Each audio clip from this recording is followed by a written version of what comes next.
안녕하십니까. 2020년 12월 22일 최병욱 이펙트 시작하겠습니다. 오늘은 문재인 대통령의 아들 문준용 씨에 대해서 말씀드리겠습니다. 문준용 씨, 뭐 잘 아시지만 그 무슨 뭐 미디어 아트 뭐 이런 거 그 작가죠. 작가인데 이제 서울시 뭐 이런 데로부터 코로나19로 피해를 받은 작가 지원금 뭐 이런 거를 받아서 이제 논란이 되는 겁니다. 이게 왜 논란이 되냐? 우선 뭐가 문제냐면 지난 17일부터 내일까지죠. 23일까지 중구 해운동의 한 화랑에서 시선 너머 어딘가의 사이라는 그 전시회를 열고 있습니다. 코로나19 사태 지금 뭐 오늘부터 뭐 5명 이상 집합금지 뭐 이렇게 되고 있는데 뭐 전시회를 꼭 이 즈음에 열어야 되느냐 뭐 이런저런 논란이 있는데 뭐 전시회야 열 수 있죠. 어쨌든 생업은 유지해야 되니까. 그래서 그런 점을 가지고 뭐라고 하는 건 아니고, 다만 서울시하고, 이게 박원순 전 서울시장이 있었을 때입니다. 서울시하고 서울문화재단이 올해 4월 달에 65억 4천만 원 정도의 예산을 책정해가지고요, 이 돈을 코로나19로 피해를 입었다고 생각하는 작가들한테 분배를 해주겠다. 그래서 뭐 전시회나 이런 것들로 피해를 입었으니까 그걸 보존해주겠다. 뭐 이런 의미입니다. 작품 활동을 계속할 수 있도록 해주겠다. 뭐 이런 건데, 뭐 작가들 뭐 피해를 입었겠지만 뭐 저는 기본적으로 왜 나라 돈을 받아서 그 나라 돈을 이런 데다 쓰는가 하는 데에 대해서 부정적입니다. 그러나 어찌됐든 간에 그렇게 했죠. 여기에 이 시각 분야 281명이 지원을 했고요. 그 중에서 46팀을 뽑았다고 합니다. 그 중에 36명한테는 각각 1,400만 원씩 주고 10명한테는 뭐 좀 작은 액수를 줬다 그러는데 다른 보도에 따르면 한 600만 원 정도를 준 것으로 돼 있습니다. 근데 그 중에 그 문 대통령의 아들은 1,400만 원을 받은 거죠. 근데 서울시가 이게 이제 논란이 되니까, 아니 대통령 아들한테 서울시가 이런 거를 준다는 게 말이 되느냐라고 얘기를 하니까, 당시에는 뭐 누가 누구인지 뭐 이런 거 상세한 내용을 확인하지 못했다 이렇게 얘기를 하죠. 그러나 이거는 거짓말일 가능성이 매우 높죠.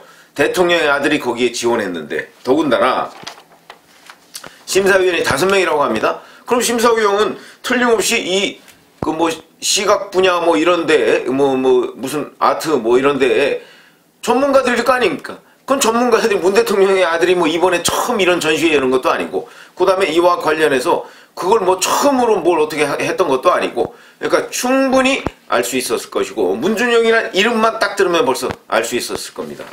그런데도 그걸 상세 내용을 확인하지 못했다? 거짓말이죠. 거짓말로 보는 게 마땅하고요.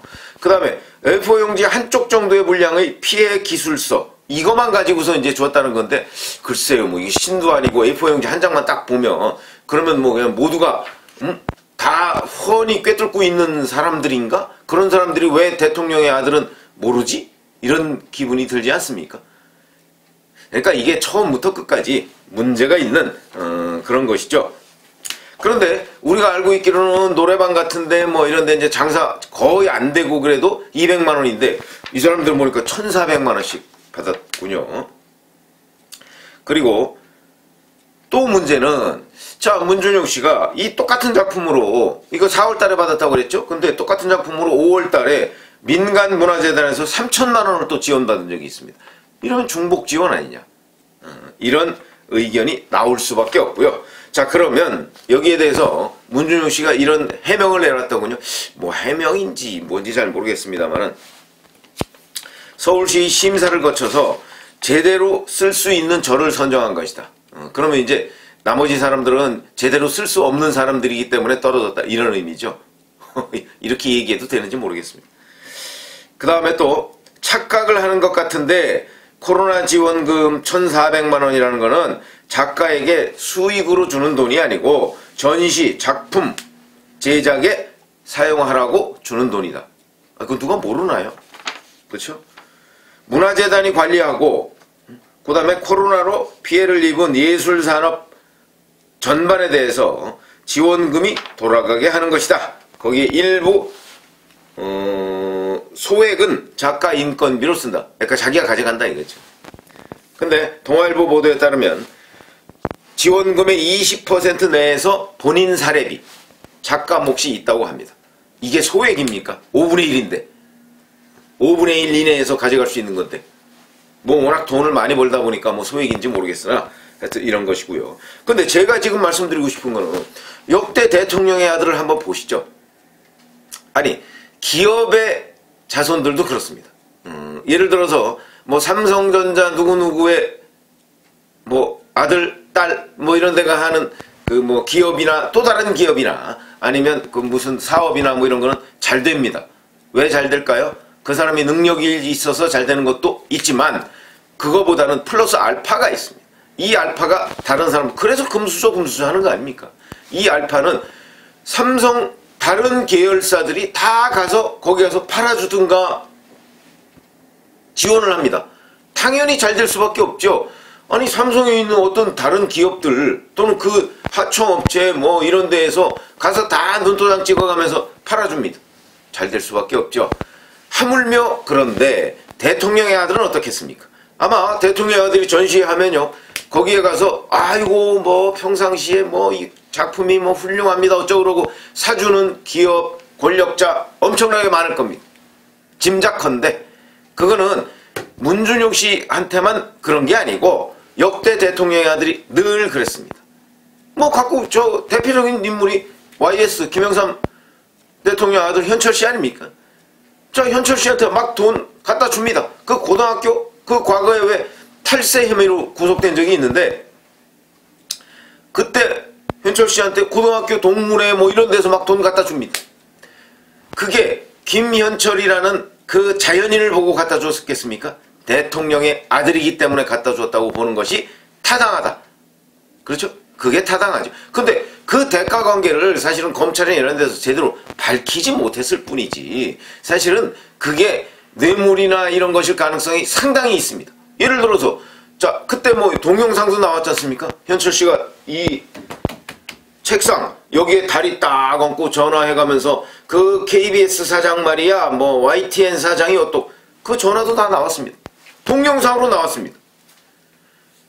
아무런 직책도 없는 사람이 KBS 사장과 YTN 사장 같은 걸 막 거기서 누구를 하고 누구를 어쩌고 저쩌고 얘기할 수 있는 것, 그 다음에 뭐 검찰 인사를 주무를 수 있는 것, 이런 것들이 그 사람이 무슨 권력이 있습니까?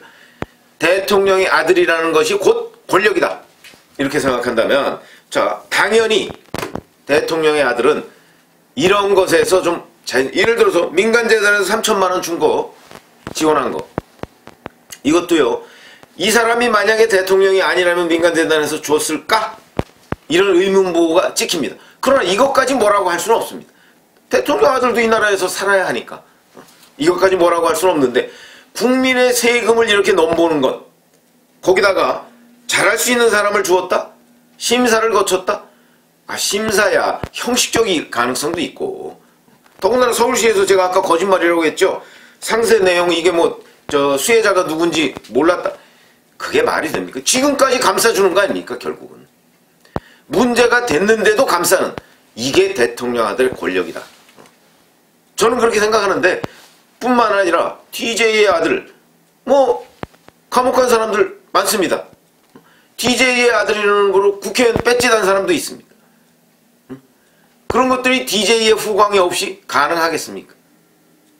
가능하지 않죠. 그거는 우리가 살아보면 다 압니다. 충분히 그 문제가 될 수 있죠.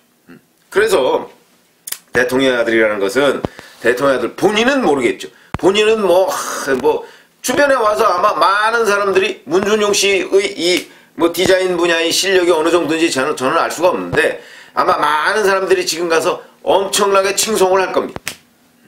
칭송을 아주 당연하죠.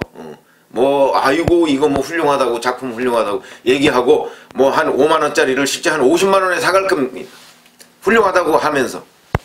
그러나 그거는요 문준용 씨가 아직 뭐 그렇게 경륜을 쌓지 않아서 뭐 이제 40도 안 됐더군요. 그래서 잘 모르는 모양인데 이거는요 나중에 본인이 대통령의 아들이라는 지위를 벗어났을 때 그때 한번 곰곰이 생각해보고 그때 사람들이 자기를 어떻게 대하는가 하는 부분을 생각을 해보고 그때 경험을 해보면 아 내가 대통령의 아들이라는 것이 얼마나 큰 권력이었구나 하는 걸 아마 실감할 수 있게 될 것이다. 그거는 저희 같은 정치 부기자들은 대통령의 아들 여러 명 봐왔지 않습니까? 그동안에 여러 명 봐왔는데 그 사람들이 뭐 자기 능력보다 훨씬 더 큰 아버지의 후광, 아빠 찬스를 이른바 썼다. 그렇기 때문에 항상 문제가 되어왔고 그 다음에 퇴임 후에 늘 이런저런 구설에 오르기도 했고 이게 바로 대표적인 문제입니다. 그러니까 이런 부분은 야당에서는 뭐 염치 실종 이렇게 얘기를 했던데 염치 정도가 아니고요. 이거는 당연히 민정수석실, 대통령 민정수석실 친인척 관리하지 않습니까? 거기서 관리를 했어야 되는데 이 사람들 무슨 일인지 거기서 전혀 관리를 안 하고 지금 방임하거나 뭐 그런 거 아니겠습니까? 아니 최순실 국정농단이 왜 생겼습니까? 바로 대통령하고 좀 안다, 잘 안다는 거 이것만 가지고서도 국정농단이 생기는데 대통령의 아들이라고 한다면 농단 곱하기 10이죠. 그거를 왜 모릅니까? 더군다나 그런 사람이 국민의 세금을 노린다? 적어도 이런 짓은 하지 말아야 된다. 그게 바로 민주주의 국가고 그게 바로 본인의 위상을 스스로 깨닫고 처신을 하는 것인데 그런 부분에 가서 오히려 적반하장격으로 뭐가 문제냐? 라고 나오는 것 자체가 이것이 또 다른 문제를 낳고 있는 것이고 정말 문준용 씨가 자 문재인 대통령 이제 얼마 안 남았습니다. 뭐 1년 5개월 정도 남은 거죠. 1년 5개월 남았는데 1년 5개월 후에도 이렇게 큰 소리를 칠 수 있는지 그 부분에 관해서 정말 우리 국민들이 눈에 불을 켜고 이 권력자와 권력자 주변을 감시해야 된다. 문준용 씨도 그 범주에 포함된다. 제가 그 말씀을 드렸습니다. 감사합니다.